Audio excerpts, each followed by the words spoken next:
it's July. I'm Mary, and I'm excited that I'm here today with Steve Sprinkel from Rancho del Pueblo Farm. And you're right in my backyard, literally. I live in Miners Oaks.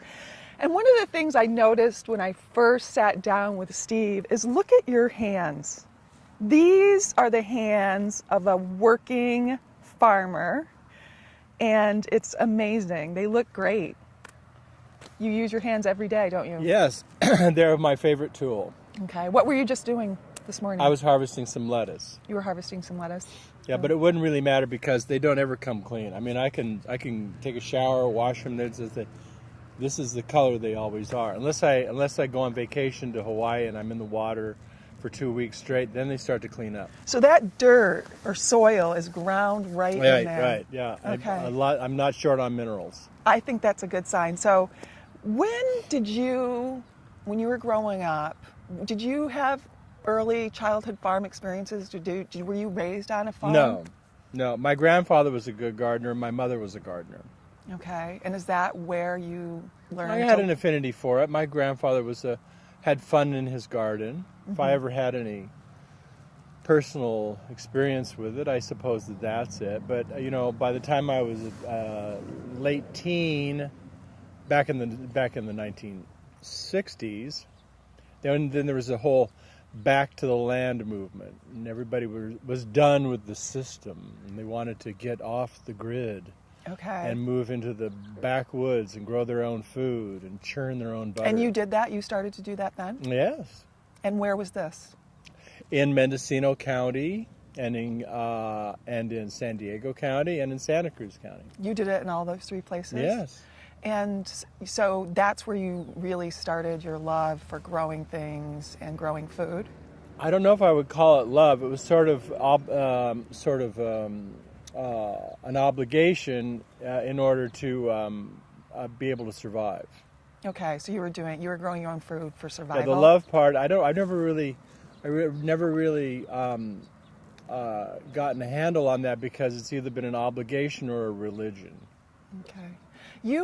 Steve is one of the more colorful farmers that I've ever met in Ventura County.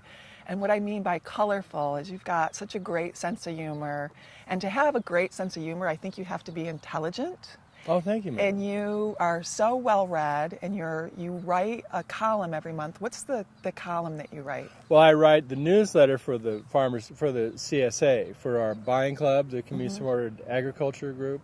So I write a weekly newsletter called Forager. And I more or less occasionally talk about what's going on on the farm, the crops we're growing, but I use it as an opportunity to talk about larger issues sometimes, like the drought or marketing or immigration or in teaching. What was your last article about? The last article was about that weird herb you ate, popolo. One of the things I love about this farm is that you do grow different things. But what was your article in the Forager about popolo? Well, I had to introduce it. I had to explain what it was because it was going to be this strange bunch of vegetable that was going to be in their box, and they were all going to ask, well, what is this? So I had to say, that strange thing in your box is popolo. And we tried some of it, and it was delicious. It's delicious, yeah, and it grows very well in the summer. It's a medicinal and culinary herb from Mexico, and they call it yerba de venado or something like that in the Bajío, around Guanajuato in the Central Highlands in Mexico, and so it's got a season. It proliferates there in the spring, and it's a really good cold preventative, and I kicked a cold eating it once. Really? I had a bad cold, and I ate a whole bunch of that stuff. Oh, good. Well, it was delicious. And it has those properties, yeah. Good. So then the story of the popolo also, then that ended up being a springboard into talking once again about the drought. And so I used the newsletter to talk about the drought. I published a bunch of articles in Edible Ojai Ventura about the drought. and gone to the symposiums and the meetings and talked about the drought. And we took a significant portion of my acreage out of production. Like over there's 2 acres that we're not farming. I noticed Down that. below, there's 3 acres we're not farming, and so we're going very conservative and slow in our water use. Even though I have a very good dedicated source of water, it's everybody's water, and so it wouldn't really be ethical for me to use all the water up. Right now. That's because, wonderful. Are you saying that you cut back 20-30% of your water? Oh, I would say 30 to 40%, yeah. Oh, that's wonderful. Yeah, Thank and so, you. well, sure. And so How does that affect your business, though? Your Well, the income, of course, is down, and I pulled in from various sales avenues. Like one of the reasons why we don't go to the farmers market anymore is because we diminished our production. I used to ship. The trucks from Los Angeles come to me to sell to me from Los Angeles 3 or 4 times a week. And so when the trucks come, then in the past I've had product to sell back to them so the trucks don't go back empty.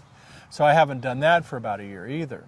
wow. And so my well sits in the same aquifer as the Ventura County River Water District's main well.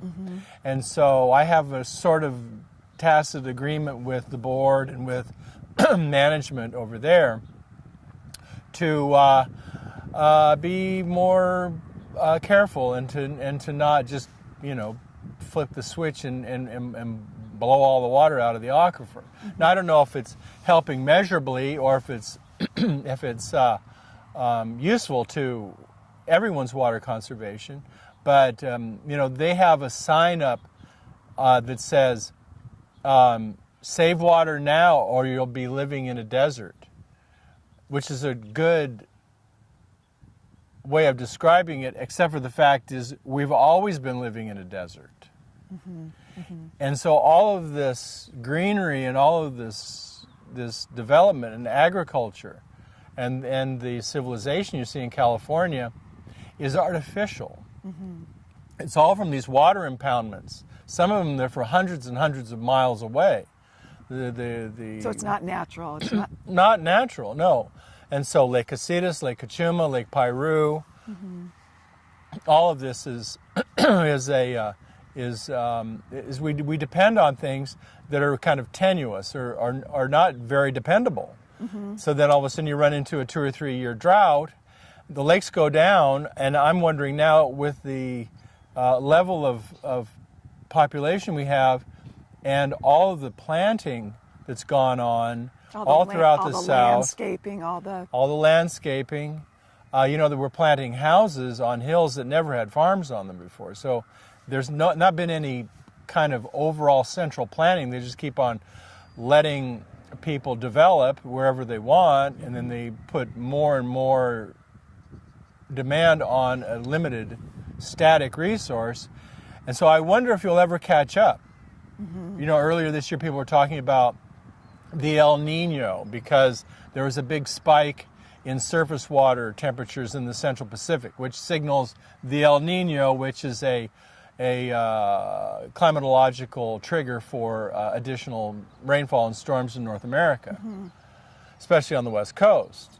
But then it petered out, and now we're back to zero. So the spike that occurred in April is now back down to normalcy, and so now the meteorologists are saying that there's a 40% chance we'll have an early onset of rain. But we've come to a point with regard to our water resources that we may never really be able to catch up. because of the population and the usage. Yes, and so if the lake is down to levels that are 3 to 4 years down, you'll need 3 to 4 years of overly abundant rainfall.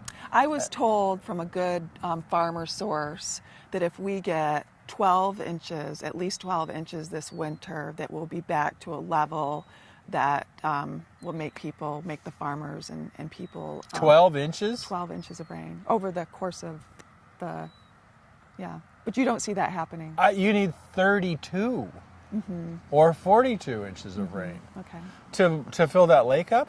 Oh, I wasn't talking about this. I was talking about the Oxnard Plain. And to replenish all those aquifers down there? Oh, you need much more than that. I mean, those guys are pumping air. No, I think that's wishful thinking. Pardon my opinion, but... No, we like your opinion. But all those aquifers need a superabundance of water. And without a doubt. Yeah. Yeah. So we're here sitting in the middle of Rancho del Pueblo, and you said you cut back on the acreage. How many acres are there here total? About 12. And you're farming this summer, how many? 4 or 5. Okay, wow. So you have scaled back. And what are you growing? Well, I mean, I have land that I'm preparing to plant in the fall too. So you always have to hold back in this kind of marketing and production system. You can't fill the whole place up with 40 acres of red cabbage. Right. Got it. You have to hold back because you're going to plant your celery and your lettuce over there and at the end of August, and you're going to hold that off because you're going to plant some more zucchini, and so you have to flip-flop things around. What are you growing right now? Right now we're growing corn and beans and hard squash, melon, watermelons, eggplant, herbs, the tomatoes, basil, corn, basil, some late celery, lettuce, cilantro. What do you like growing? What do you enjoy growing? I like growing peppers. We have a lot of peppers too. Why peppers? I like to eat them. Do you? Mm-hmm. Cooked or raw? I kind of like, I like to grow, I'm kind of like a gardener. I like to grow what I like to eat. And what's fun. And for example, I don't grow okra anymore because it's not fun to pick. It's okay to eat, but it's really not, an absolute staple. Right. And I don't really want to grow popcorn anymore, even though I like popcorn. But popcorn is very difficult to grow because the husk on a popcorn is very thin, and it's bound to have problems with the corn ear borer. Okay. Sounds good. Much more so than some of these. So the peppers, how many varieties of peppers do you grow? Oh, there's 15 or 20 of them. Okay. All the different kinds. There's jalapenos and serranos and anchos, and there's lots of habaneros. There's some oddballs, And so then we make all the salsa for the farmer and the cook.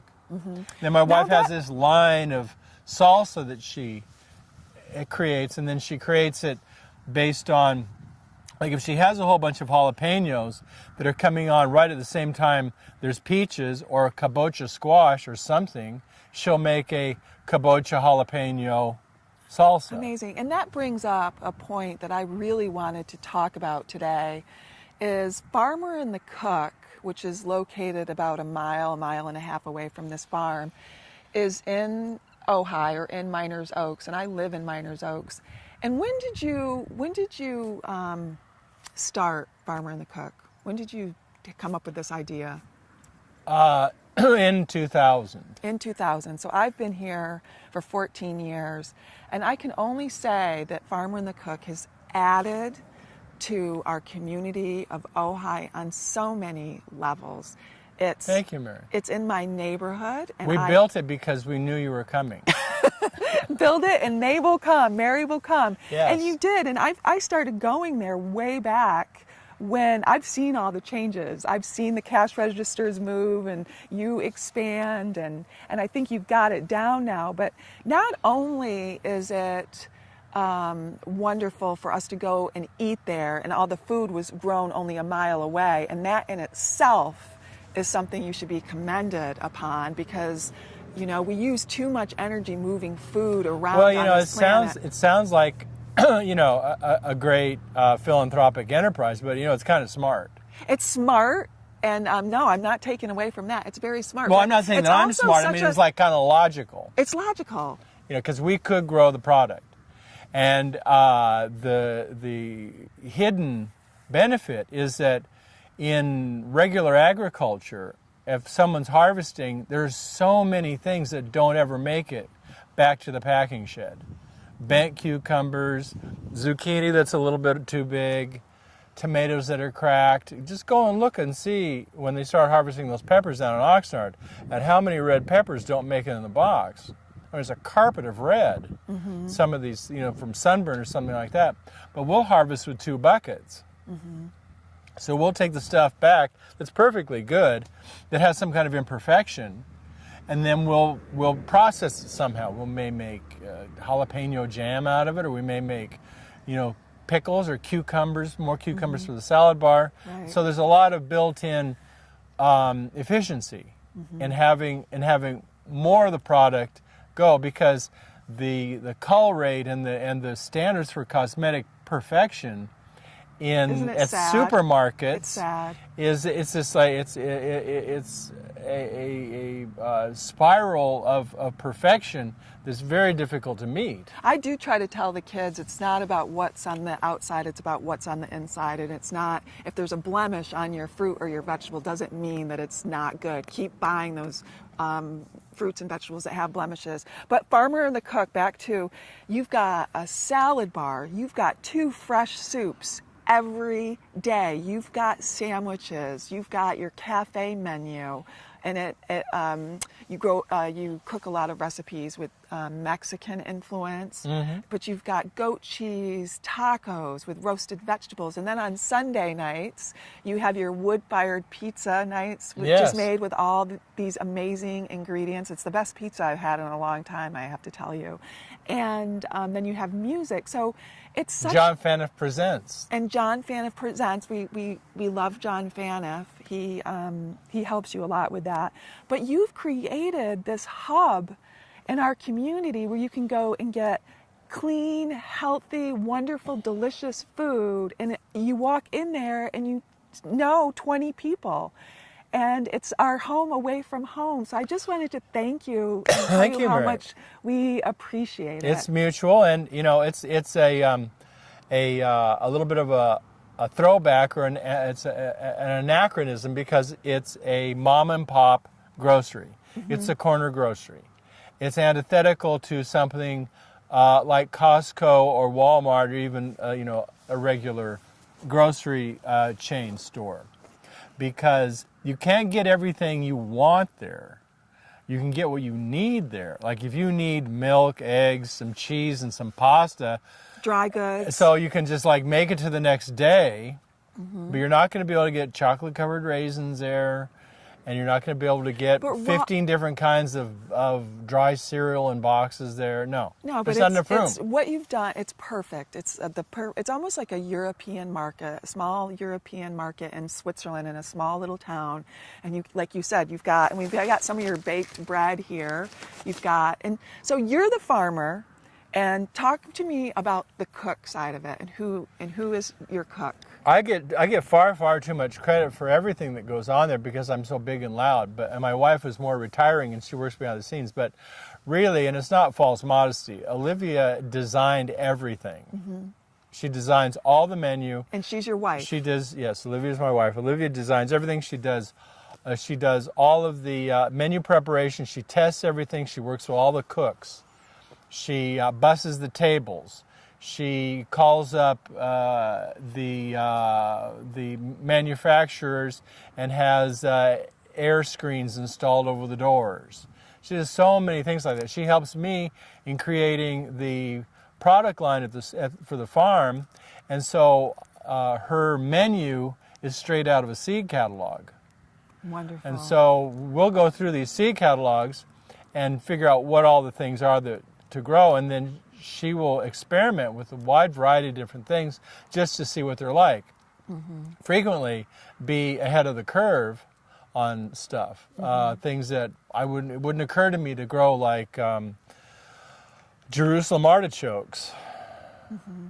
And what's also amazing to me is on weekends, of course, Ojai, we get an influx of people from LA and Santa Barbara and all over, and it's standing room only there. I mean, you cannot find a parking space. You have created this organic food mecca that people are taking pilgrimages to on weekends. I mean, they're coming up to visit your cafe, and it's something you should Yeah. be very proud of. And I am proud of it. I'm very grateful too. And of course, I don't think that we would have been able to be so successful without the benefit of like the internet and people being able to look at their handheld device, their phone, and then ask Google where to eat an organic vegetarian meal in Ventura County. right. Well, the article in the Los Angeles Times helped quite a bit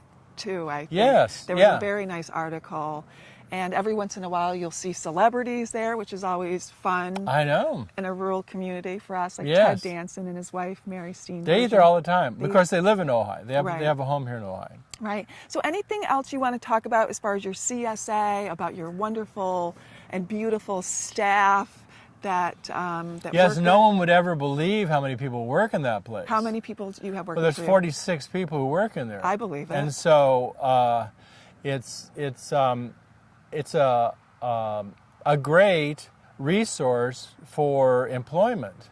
Because I talk to other people who say, "You're kidding me," because we have far, far more employees than a lot of places in town.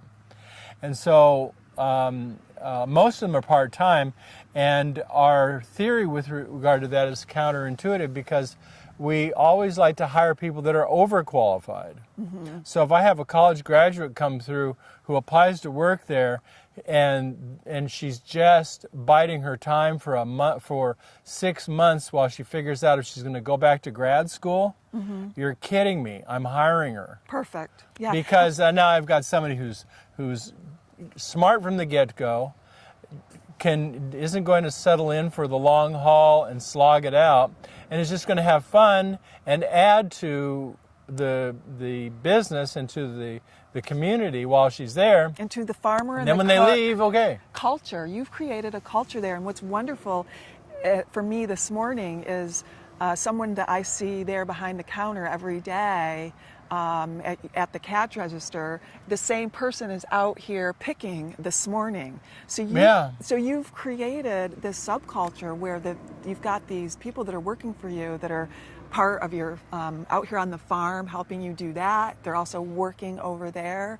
So again, it's Oh, I know, and it adds to the authenticity if the cashier can correct someone or explain something and saying, "Oh yeah, we picked that yesterday." exactly. Oh yeah, no, that's Where not does from that- our where farm. does No, that- we don't grow apples. Where else does that happen? It doesn't. It's- It doesn't. well, That doesn't happen. nice, It doesn't happen anymore, and it's so nice yeah. to know the people that are picking your food.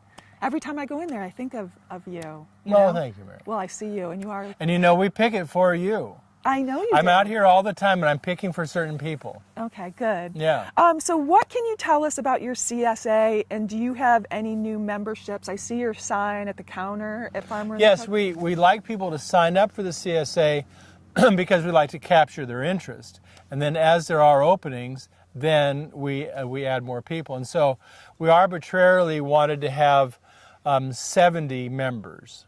We don't want to conquer the world. We don't want all the money in the world. We just wanted to have 70. Now we're thinking, if we're not going to go to the farmer's market, we may go to 100 members. Okay. So we do the CSA on And that's one delivery a week. Mondays and Wednesdays and Thursdays. Okay. So we do about 10 to 15 on Monday, 30 to 35 on Wednesday, and